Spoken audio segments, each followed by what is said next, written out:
Major गौरव आर्या जी का हम दिल्ली से स्वागत करते हैं और बातें करेंगे पाकिस्तान के इलेक्शन के हवाले से, साथ साथ इस पे भी थोड़ी सी जानकारी उनसे लेंगे कि कतर से भारतीय नेशनल्स जो फ्री हो के भारत आ गए उनको तो सज़ाए मौत दी गई थी, फिर उम्र कैद में बदली वो सज़ा, कुछ को कुछ सालों की सज़ा दी गई।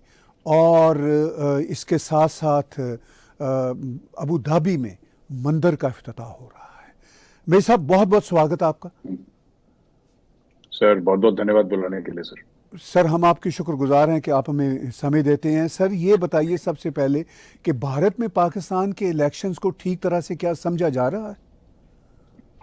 सर ये भारत के मीडिया, भारत के थिंक टैंक्स, इनके बस का ही नहीं है पाकिस्तान को समझना सर। और पाकिस्तान ये ऐसी, मैं खुद के मीडिया के लिए बात कर रहा हूँ, ये ऐसी पाकिस्तान को लेकर ऐसी वियर्ड बातें करते हैं।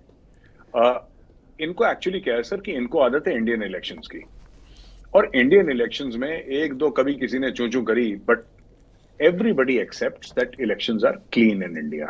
ठीक है, वो कभी कभी कोई ईवीएम का शगुफा छोड़ देता है वंस इन अ वाइल, ठीक है ना, खिसियानी बिल्ली खंबा नोचे वगैरह, but otherwise everybody gracefully accepts. तो इंडियन मीडिया को, I was looking, I will not name those TV anchors, बड़े बड़े नाम है, वो बेचारे समझ नहीं पा रहे हैं, वो अपना सर खुजा रहे हैं कि जिसको मैक्सिमम वोट्स मिले हैं वो प्रधानमंत्री क्यों नहीं बन रहा। और वहां पे पाकिस्तानी गेस्ट ये समझा रहे हैं, कोई सर पीपीपी का सपोर्टर है, वो कह रहा है कि बिलावल को बनना चाहिए। अब आप देखिए सर, कॉमेडी देखिए, बिलावल आया थर्ड, पहले आए independent sir, Imran Khan supported, जो इमरान खान के सपोर्टर्स हैं जो इंडिपेंडेंट है, क्योंकि PTI is not, as PTI is not fighting the elections. फिर आए अपना नून लीग सर, नीचे आए बिलावल। वो समझाने की कोशिश कर रहा है कि बिलावल सबसे मजबूत दावेदार है प्राइम मिनिस्टर बनने का, और यहां पे टीवी एंकर सर खुजा रहे हैं कि भाई ये कैसे हो सकता है, हाउ इज इट पॉसिबल।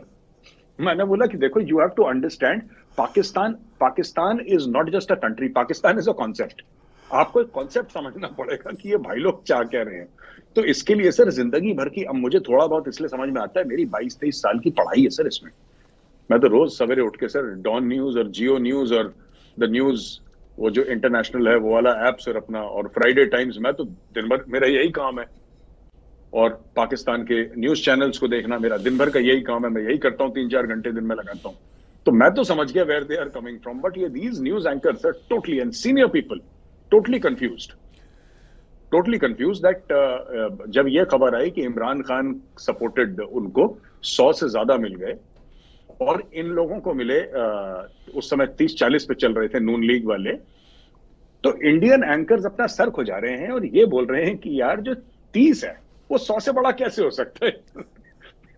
और वो कन्विंस कर रहा है नून लीग वाला कि नहीं, 30 100 से बड़ा है, और ये अपना सर खुजा रहे हैं कि यार हाउ इज इट पॉसिबल। अब है पाकिस्तान में 30 से बड़ा 100 है, जिसके ऊपर हाफिज साहब ने अपना हाथ रख दिया, 30 100 से बड़ा हो जाएगा। क्या दिक्कत है, हाफिज साहब का हाथ है उसके ऊपर, इनको बात ही समझ में नहीं आ रही। Indian anchors getting totally confuse sir. Total comedy चली हमारे स्टूडियोज में ना, पूरे यहाँ पे फिल्म सिटी के 15-20 बड़े बड़े स्टूडियो हैं, सेक्टर 16 फिल्म सिटी में, यहाँ पे total comedy sir. People are unable to grasp the intricacies of the Pakistani elections. जी सर, मुझे इस पे एक पुरानी बात याद आ गई। 90s में नवाज शरीफ की जमात के पास 54 सीट्स थी और पीपल्स पार्टी के पास 90 प्लस सीट्स थी।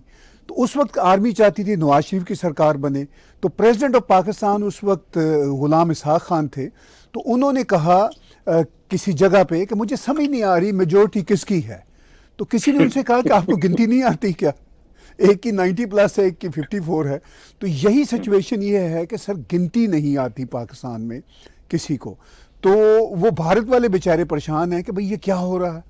तो सर आपको लगता है कि चलिए इमरान खान को 100 के आसपास उसकी पार्टी को मिल गए कैंडिडेट्स जो आज़ाद थे, वो तो अब उनसे ये कहा जा रहा है कि अगर आप गवर्नमेंट बना सकते हैं तो बना लें। मतलब ये एक इंटरेस्टिंग फ्रेज है, उनको ये कहा जा रहा है कि अब आप गवर्नमेंट बना सकते हैं तो बना लें। उनके साथ कोई भी मिलने को तैयार नहीं और वो भी किसी के साथ मिलने को तैयार नहीं। इस फिनोमेना को कैसे देखते हैं सर? कुछ चीजें सिर्फ पाकिस्तान में होती हैं सर, और बट एक बात माननी पड़ेगी कि जेल में रहते हुए, बिना कैंपेनिंग करे हुए, उसके हाथ से बल्ला छीन लिया, सब कुछ कर दिया, और फिर भी वो खींच के ले गया। तो ये बात माननी पड़ेगी सर। यानी सर disagree बल्ले के with- बगैर सेंचुरी कर ली उसने। बल्ले के बगैर से। और सर मैं इमरान खान को ज्यादा पसंद नहीं करता बाय द वे, मुझे लगता है कि बट जो काम उसने करा है that will have to give the devil is due, that उसने खींच लिया सर। पहली बात तो ये है कि उसने खींच लिया। दूसरी चीज ये है कि ये जो कह रहे हैं ना कि हम इसको सपोर्ट नहीं करेंगे, वो इसको सपोर्ट नहीं करेंगे, ऐसा कैसा। अभी 2-3 मैंने खबरें पढ़ी थी पाकिस्तानी मीडिया में, डॉन न्यूज में मैंने पढ़ा था कि पुलिस वाले पकड़ पकड़ के ले जा रहे हैं इंडिपेंडेंट्स को, राइट सर। और इंडिपेंडेंट्स को, इनको इफ आई में यूज द फ्रेज, इनको पॉलिटिकल कलमा पढ़ा रहे हैं। इनको अब बोल रहे हैं कि तुम नून लीग पे आ जाओ। तो पॉलिटिकली इनको कन्वर्ट करा जा रहा है। इनको ये बोला जा रहा है कि भाई अब तुम इंडिपेंडेंट नहीं रहे हो। खासतौर से वो 10-15 लोग जो इंडिपेंडेंट हैं लेकिन who are not Tehreek Insaf types, तो उनको लेके, क्योंकि इंडिपेंडेंट भी उनके हाथ बाहें मरोड़ दी जा रही हैं। और इसमें भी पाकिस्तान तहरीक इंसाफ में भी सर कमजोर कड़ियां हैं कुछ। ऐसे 23-25 लोग होंगे जो कि कमजोर कड़ी हैं, जो कि थोड़े से प्रेशर से बकल कर जाएंगे। Now is the time for horse trading. किसी को पैसा दिया जाएगा, किसी को कुछ करा जाएगा, किसी के वीडियोस इनके पास होंगे, किसी की फोटोज इनके पास होंगी, किसी का इनके पास वो क्या क्या रिकॉर्डिंग करके आईएसआई वाले रखते हैं, आईबी वाले रखते हैं, ये सब होगा। That will be put to use and they will. लेकिन नवाज शरीफ को जब ये पीएम बनाएंगे सर, दो चीजें हैं मैं आपको बताना चाहता हूं। एक तो नवाज शरीफ को अगर पीएम बनाते हैं ये लोग, तो वो लंगड़ा घोड़ा होगा सर। वो दौड़ेगा नहीं, वो लंगड़ा लंगड़ा के चलेगा और हाफिज साहब का हाथ पकड़ के चलेगा। हाफिज साहब अपने आर्मी चीफ हैं, तो हाफिज साहब का हाथ पकड़ पकड़ के चलेगा वो, और लंगड़ा लंगड़ा के चलेगा। That is how this government will function. वहां पे सर इमरान खान और इमरान खान के वकील, वो भी खान साहब हैं जो इनको लॉयर हैं, जो उनको रिप्रेजेंट करते हैं, ये दोनों बात कर रहे हैं सुलह की, कि लेट बायगॉन्स बी बायगॉन्स। ये इन्होंने बात करी है सर कि लेट बायगॉन्स बी, जो हुआ सो हुआ। अब ये भी बोला गया है पीटीआई यूके ने कि हम अपनी फौज की बड़ी इज्जत करते हैं और हमारे इख्तलाफात खास लोग से थे, फौज के नहीं थे। और बड़ा की फौज ने बड़ी, वही पुराने गाने सर की फौज ने, वो मैडम नूरजहां का बस गाना इन्होंने पीछे की, वतन के सजीले नौजवान, बस गाना नहीं लगाया इन्होंने, बाकी सारी स्टोरी। पीटीआई वाले भी देखिए, इमरान खान को भी कभी ना कभी तो ये एहसास होगा ना कि अगर फौज अड़ गई तो मैं अपनी जिंदगी जेल में काट दूंगा। इमरान खान के पास, इमरान खान है सर कितना, 72-73 साल का, कितना है जी? इतना ही होगा इमरान खान जी 72 सर। 72 साल का इंसान जवान नहीं कह सकते उसको। और 72 साल का बंदा, he is losing time sir. अगर उसको ज्यादा नहीं 5 साल भी जेल में डाल दिया तो 76-77 साल में क्या करेगा वो सर? वो क्या कर लेगा फिर? वो कितनी लड़ाई लड़ लेगा? तो ही उसका टाइम अभी है। अगर इमरान खान, या तो इमरान खान, अच्छा पाकिस्तान में शहीदों को भी ज्यादा वो नहीं करा जाता ना, दे डोंट, ज्यादा ना इज्जत दी जाती शहीदों को, ना उनको याद करा जाता है पाकिस्तान में। They are not remembered Pakistan में। जैसे फॉर एग्जांपल खुद के शहीद, इन्होंने 9 मई को खुद के शहीदों के पुतलों को, जो उनके स्टैचूज थे, उनको उड़ा दिया इन्होंने, उनको खड़का दिया। जितने भी इनके शहीद थे, अपने कैप्टन कर्नैल शेर खान जो कारगिल का था, बड़ा बहादुर अफसर था वो पाकिस्तानी फौज का, कैप्टन कर्नैल शेर खान, जो कि लड़ा था और अकेला लड़ा था वो, and he was a very brave this thing. और एक इंडियन ऑफिसर ने उसका साइटेशन लिखा था, जिनका नाम था ब्रिगेडियर बाजवा।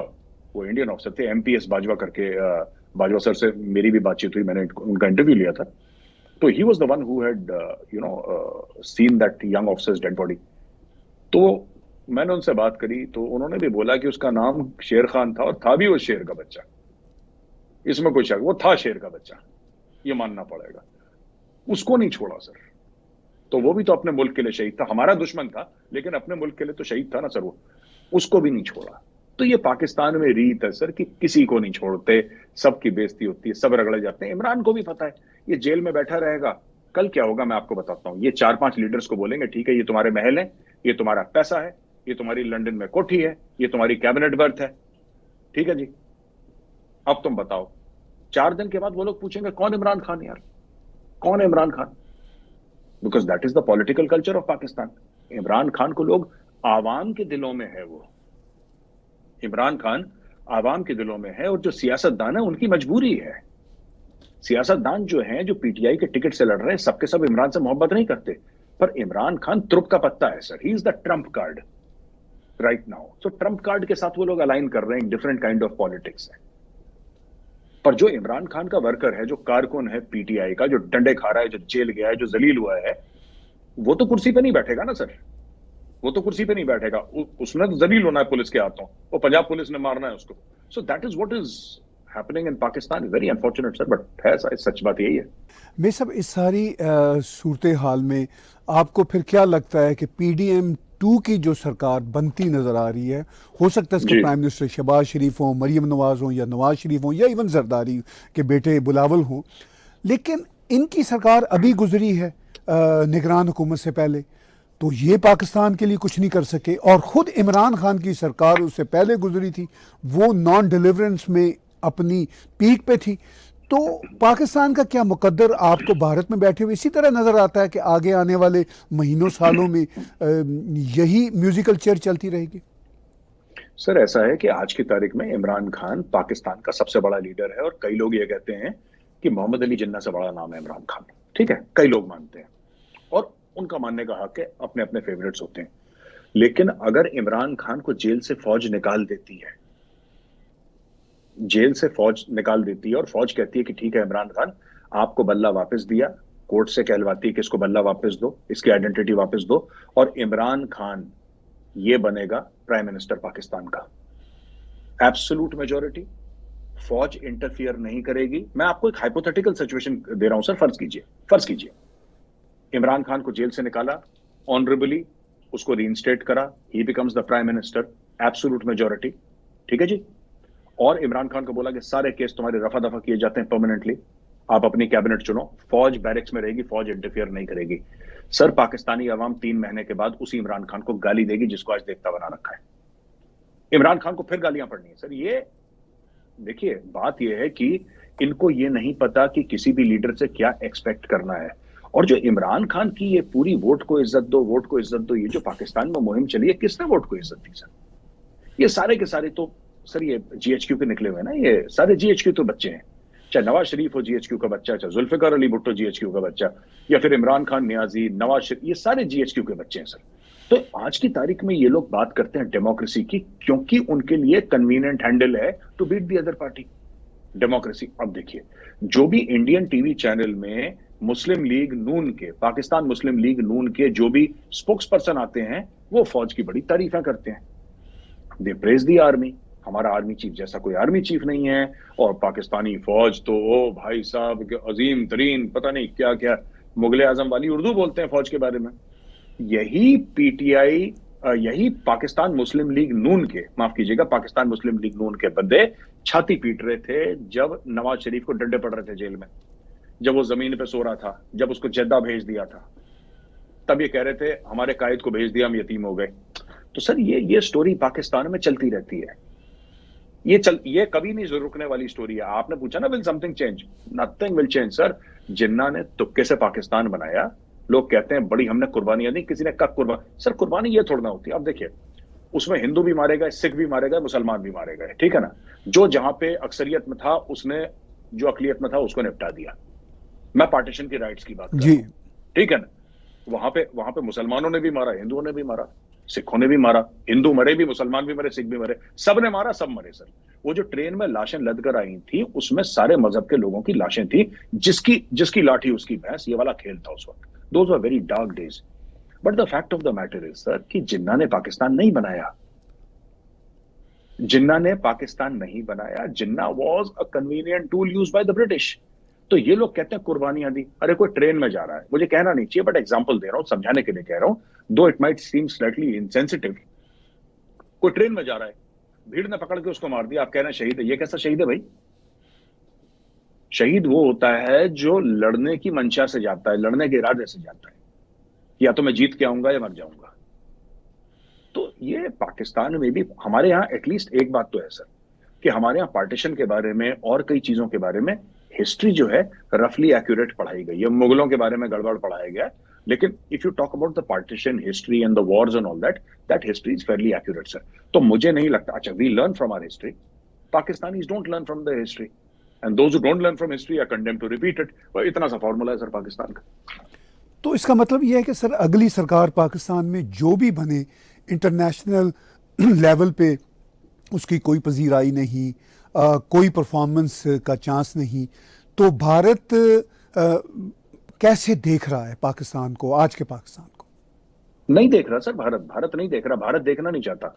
मैं यही नवाज शरीफ साहब क्या कह रहे हैं? नवाज शरीफ साहब ये कह रहे हैं कि हमें भारत से भी दोस्ती करनी चाहिए। अरे पूछ तो लो भारत से दोस्ती करना चाहता है कि नहीं चाहता। नहीं मूड में भारत दोस्ती करना। जब भी हमने दोस्ती करी है हमें पीछे से धोखा मिला है। ये गाना पाकिस्तानी टीवी एंकर भी गाते हैं कि हमने जब करा भारत ने। इन्होंने कभी नहीं करा सर, झूठ बोलते हैं। कारगिल इन्होंने करा, 1965 की जंग इन्होंने करी, वाजपेयी जी गए थे मीनार पाकिस्तान, तब इन्होंने धोखा दिया।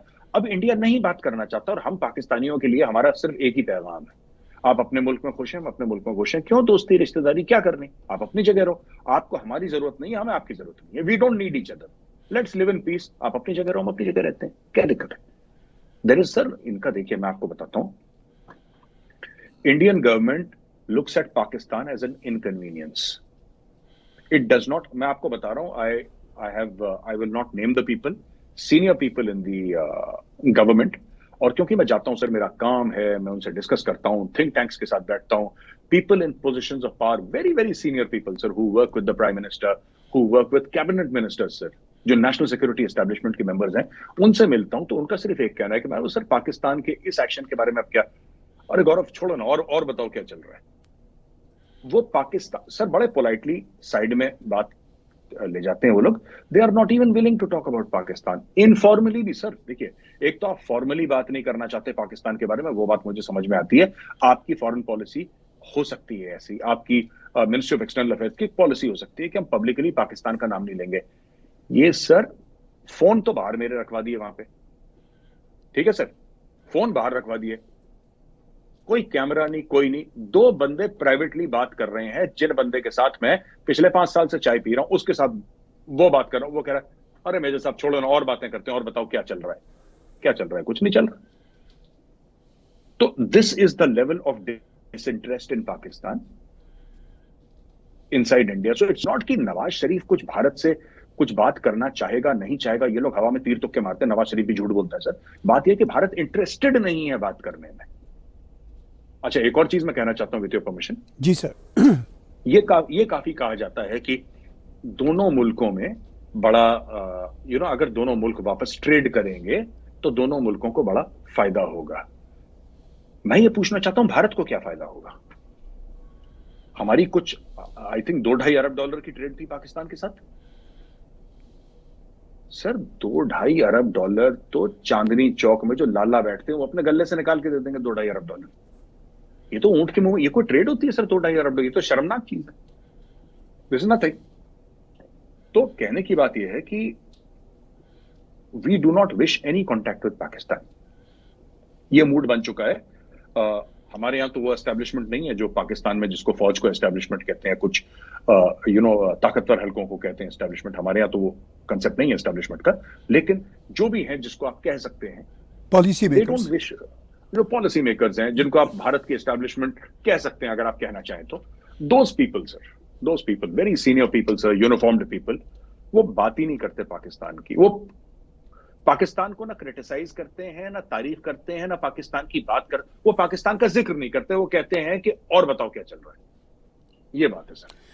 जी सर, पाकिस्तान के हमेशा से गल्फ स्टेट्स के साथ बड़े अच्छे रिश्ते नाते रहे, लेकिन हम देख रहे हैं, सुन रहे हैं कि गल्फ स्टेट्स भी कह रही हैं पाकिस्तान से कि भाई अपने मामलात को सीधा करो, अपनी इकॉनमी को ठीक करो, हम हमसायों के साथ जो आपका रवैया है उसको ठीक करो। चलिए, वो तो जो एडवाइस है उनकी पाकिस्तान को, वो तो चल रही है, लेकिन भारत के साथ गल्फ स्टेट्स के रिश्ते बहुत आगे जा रहे हैं। मुझे याद है कि अभी चंद महीने पहले जब कतर की तरफ से एक वर्डिक्ट आया उनकी कोर्ट का, काजी का, कि इंडियन नेशनल जो हैं, जो 8 फॉर्मर नेवी ऑफिसर्स थे जो कतर में काम करते थे, वो पकड़े गए हैं, उनको हमने सज़ाए मौत का फैसला दिया। फिर भारत ने कुछ नहीं कहा, अब चुपके से बैकडोर डिप्लोमेसी चलती रही। फिर उनकी जो सज़ाए मौत थी वो कुछ सालों में बदल गई। अब वो फ्री होके भारत वापस आ गए हैं। ये बहुत बड़ा लैंडमार्क है प्राइम मिनिस्टर नरेंद्र मोदी की जो डिप्लोमेसी है। इसके साथ साथ जो रिश्ते हैं भारत के ये मिडिल ईस्टर्न कंट्रीज़ के साथ, तो सर इसको भारत के हवाले से आप कैसे देखते हैं? ये कितना बड़ा स्टेप है? सर मुझे तो लगता है कि अगर G20 के बाद अगर कोई डिप्लोमेटिक विक्ट्री भारत की हुई है तो ये हुई है सर। दिस इज फिनोमिनल ये जो हुआ है। अच्छा, इसमें ना दो तीन चीजें हैं सर इसमें कि जैसे मोदी जी ने लीड करा, फिर डॉक्टर जयशंकर थे, फिर एनएसए साहब थे, अजीत डोभाल साहब, सब लोग इसमें तीनों ने वो करी, but it was led by the prime minister. Prime minister ने लीड करा इसको। जब उन्होंने COP 28 में जो दुबई में हुआ था, जब उन्होंने इनसे बात करी थी जो कतर के अमीर थे, when he spoke to him about this, मेरा ये मानना है, ऐसा कोई मीडिया में कहीं नहीं आया, पर मेरा ये मानना है कि sir it's very difficult to say, you know, government to government you can say no, but when the prime minister of India makes a personal request, मुझे लगता है कि बहुत मुश्किल है मना करना, बहुत मुश्किल। It's very difficult sir, it's horribly difficult to say no to the prime minister of India. ये कोई ऐरा गैरा देश नहीं है सर, ये भारत है और मोदी जी भारत के प्रधानमंत्री हैं, and is a very very strong leader. So when he goes and tells the अमीर ऑफ कतर कि सुल्तान साहब ऐसा है कि थोड़ा सा ना दाएं बाएं करो, इनको हमारे बंदे वापस भेजो, तो उन्होंने मना नहीं करा। उन्होंने बोला देखिए उनको भी फेस सेविंग चाहिए अपने मुल्क में, वो अचानक तो नहीं कह सकते कि मोदी जी के साथ मैंने हाथ मिलाया, जपी डाली मैंने और फट से अगले दिन फ्लाइट पकड़ के आ गए। तो वो पहले एक स्टेप हुआ, दूसरा स्टेप हुआ, तीसरा स्टेप हुआ। तो ये एक तो ये चीज हो गई sir, which is very interesting that has happened. Second thing is that India has signed a $78 billion deal. 78 Arab dollar की डील साइन करी है गैस की विद कतर सर। तो उसमें भी 6 अरब डॉलर भारत ने बचा लिए हैं और 20 साल की डील है। सो अब आप ये देखिए सर कि 78 अरब डॉलर की डील 20 साल में। सर एक बात बताइए, जो भारत सिर्फ बिजनेस कर रहा है एक तरफा, ये दो तरफा बिजनेस नहीं है, this is only India purchasing, वो भारत से अलग खरीदेंगे वो अलग चीज है। This in fact itself is far bigger than CPEC sir. जी ये बहुत बड़ा स्टेप है सर, लेकिन बहुत ट्रोलिंग होती रही, उस पर भी जरा साथ बात कीजिए। हाँ, जब शुरू शुरू में सजाए मौत सुनाई तो भारत में बड़ा हुआ, भारत में पाकिस्तान में भी बड़ा हुआ। भारत में तो अच्छा पाकिस्तानियों को तो हमें पता था कि वो they will enjoy themselves and all that, की अभी देखो अभी फंस गए इंडिया वाले और ये सब, तो they will say all that whatever they have to say. But जो इंडिया में हुआ, इंडिया में ऑपोजिशन पार्टीज को बड़ा मजा आ रहा था कि बड़ा मोदी जी कह रहे थे विश्वगुरु विश्वगुरु, अब आया मजा, अब लोग तो मजा लेते ही हैं सर। तो सारी पार्टियों ने बोला यहाँ पे सरकार ने कुछ जवाब नहीं दिया, काम चल रहा है, ये सरकार कभी जवाब नहीं देती। आप कुछ कह लीजिए, आप देख लीजिए इमरान खान जब प्रधानमंत्री था उसने क्या गालियां नहीं इस्तेमाल करी मोदी जी के लिए, क्या बुरा भला उसने नहीं बोला मोदी जी को, भारत को क्या गंदी बात नहीं बोली उसने, इमरान खान ने। मोदी जी ने एक बार जवाब नहीं दिया, चुप। ये इंडिया की पॉलिसी है, ये सरकार की भी यही पॉलिसी है। आपने हमारे 8 बंदों को सजाए मौत सुनाई, हमने सिर्फ ये बोला वी आर डीपली शॉक्ड, बस। इसके अलावा भारत ने कुछ नहीं बोला, चुप। जो करना है करो, हल्ला मत करो, बात मत करो, keep quiet, under the radar, जो डिप्लोमेसी करनी है सर। और सब लोगों से बात हुई सर, जितने भी और स्टेक होल्डर्स थे रीजन में, सबसे बात हुई, प्रेशर अप्लाई हुआ। और दूसरी एक और चीज है सर कि हमें ये समझना पड़ेगा कि गल्फ जो है ना, ये जो मुस्लिम कंट्रीज ऑयल प्रोड्यूसिंग, अब ये बड़ी तेजी से चेंज हो रही है, इनका माइंडसेट चेंज हो रहा है। अब जो मंदिर बन रहा है सर वहां पे, लोग कह रहे हैं भारत की डिप्लोमेटिक जीत है। ऑफ कोर्स भारत की डिप्लोमेटिक जीत है, इसमें कोई शक नहीं है कि भारत की डिप्लोमेटिक जीत नहीं है। पर सर इससे भी बड़ी ये बात है, आप समझ लीजिए कि वहां का जो प्रेसिडेंट है यूएई का, राइट, एमबीजेड, वो उसके लिए कितनी बड़ी डिप्लोमेटिक जीत उसके लिए भी है कि he is able to tell the world that this is no longer a closed society only for Muslims, जहां पे बाहर वाले लोग आते हैं मजदूरी करने के लिए। वो ये कह रहे हैं कि ये हमारा देश है, ये लिबरल देश है, ये डेमोक्रेसी ना हो कोई बात नहीं, ये लिबरल देश है, ये एक अच्छा देश है, एंड एवरीबडी इज वेलकम। आप हिंदू हो, सिख हो, ईसाई हो, मुसलमान हो, बौद्ध हो, पारसी हो, कोई भी हो, आपका स्वागत है, आप आराम से आकर रहिए, we will give you due respect. तो they are also looking at post oil sir. ये जो पोस्ट ऑयल का फेनोमेना है ना सर, आप मोहम्मद बिन सलमान को देखिए, क्राउन प्रिंस, औरतें गाड़ी चला सकती हैं, बिना महरम के घर के बाहर जा सकती हैं, नॉन मुस्लिम डिप्लोमेट्स एक खास अमाउंट में शराब ले सकते हैं खास जगह से, नई सिटी बन रही है, टूरिज्म को, आईपीएल खरीदेंगे, 5 अरब डॉलर का इन्वेस्टमेंट करेंगे आईपीएल में, ये करेंगे वो करेंगे, आईपीएल का एक स्टेक खरीदने की उन्होंने बात करी है, मेसी जा रहा है, रोनाल्डो जा रहा है, ये सब दुनिया के फुटबॉलर्स क्यों कर रहे हैं सर? Why this change? क्यों ये चेंज हो रहा है? क्योंकि अगर ये ऐसे ही अड़े रहे, इनका 20-30 साल में तेल खत्म हो जाएगा, फिर उन्होंने भेड़ बकरियां चरानी है, जैसे इनके दादा वादा चराते थे सर, ग्रेट ग्रैंडफादर चराते थे। They will do the same thing. तो अब इनको अगर ये मेंटेन करना है स्टैंडर्ड और अपना रिलेवेंस मेंटेन करना है, तो इनको ऑयल से हटना पड़ेगा। For far too long they have been dependent only on oil. तो ये जो मंदिर की बात है ना सर, ठीक है, भारत का बढ़ता डिप्लोमेटिक क्लाउड जरूर है, इसमें कोई शक नहीं है सर, लेकिन ये भी, इसमें भी कोई शक नहीं है कि इट ऑल्सो मीन्स दैट वो लोग भी बदल रहे हैं। उनके आशीर्वाद के बिना, उनके सपोर्ट के बिना, मैं सुल्तान की बात कर रहा हूं, मैं उनकी जो यूएई के प्रेसिडेंट है उनकी बात कर रहा हूं, उनके आशीर्वाद के बिना ही बन नहीं सकता था मंदिर सर। विदाउट हिज ब्लेसिंग्स कैसे बन पाता? हम जबरदस्ती थोड़ा ना मंदिर बना देते वहां पे। उन्होंने अग्री करा because he is also changing, his ecosystem is changing slowly sir, ये बात है। जी सर, आखिर में सर इसी मंदिर के हवाले से मैं बात करूंगा। आपने दुरुस्त कहा कि ये देश चेंज हो रहे हैं। I am a big fan of UAE as well as Saudi Arabia and their rulers. Honestly वो they are on the path of modernisation. अब सर मैंने दुबई में मंदिर वाली गली देखी, छोटे छोटे मंदिर पुराने कई सालों से चले आ रहे हैं, मगर ये जो मंदिर है ये इतना बड़ा प्रोजेक्ट है, ये जो अबू धाबी में मंदिर बन रहा है। और फिर आपने सही कहा कि जिस तरह MBZ और जो बाकी रूलर्स हैं यूएई की स्टेट्स के, वो उनका इतना अच्छा जेस्चर्स है भारतीयों के लिए। सर मैं आपको बताऊं, मैं दुबई बहुत जाता हूं, यूएई बहुत जाता हूं, वहाँ पे आम जो अरब है वो भी भारत से इतना प्यार करता है, इवन सऊदी आम शहरी भी बहुत प्यार करता है। तो सर इस सारी सिचुएशन में जो आपने क्रेडिट दिया MBZ को, वो तो अपनी जगह पे है ही है। आइंदा के जो रिश्ते हैं वो आपको कैसे दिख रहे हैं भारत और गल्फ स्टेट्स के, GCC कंट्रीज के?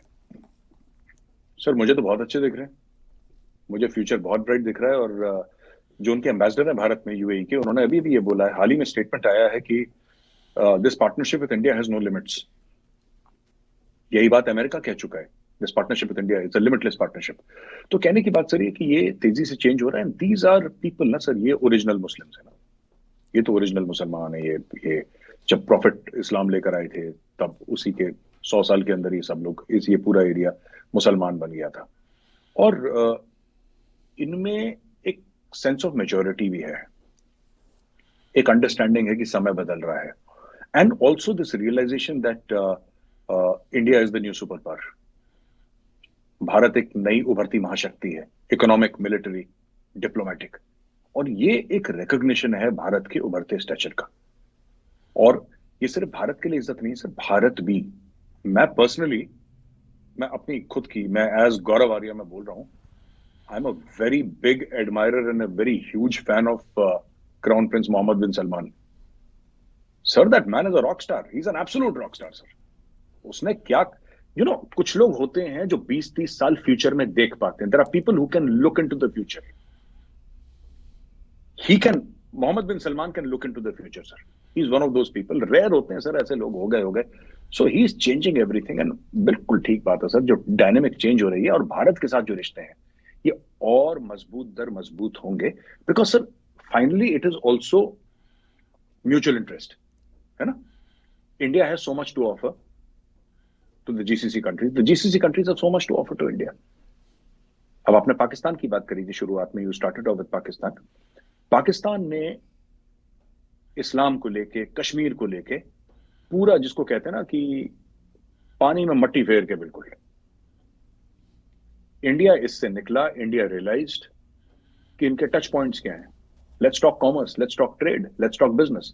आज की तारीख में आप किसी भी मुस्लिम कंट्री के पास चले, वो बीच बीच में तुर्की को मिर्गी आती है थोड़ी सी, अर्दोगान को उसको हिकअप्स आते हैं, मिर्गी आती है, but otherwise no Muslim country in the world is bothered. कोई कश्मीर की बात नहीं करता, कश्मीरी खुद कश्मीर की बात नहीं करते आज की तारीख में। सब लोग मस्ती में है sir, everybody is making money, everybody is happy, everybody is settled. तो मामला काफी हद तक ठीक ठाक हो गया है। So this is where it stands today. जी, आपने बहुत अच्छी बात की कि MBS हो या MBZ हो, वो भी भारत से ठंडी हवा देखते हैं। और वही ठंडी हवा प्रॉफेट मोहम्मद भी कहा करते थे कि मुझे हिंद से ठंडी हवा आती है। और बहुत अच्छा आपने जुमला कहा कि they are the true Muslims.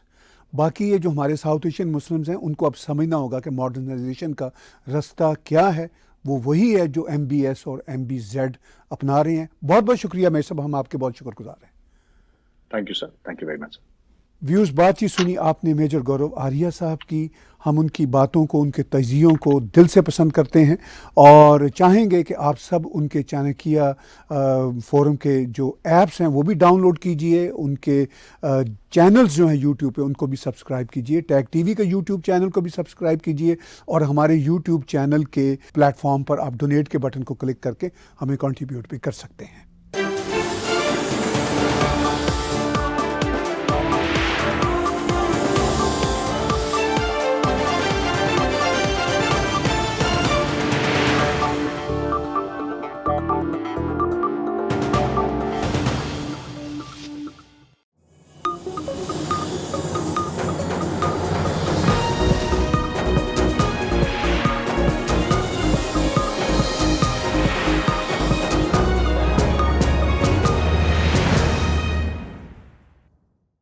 Subscribe Tag TV YouTube channel and press the notification button.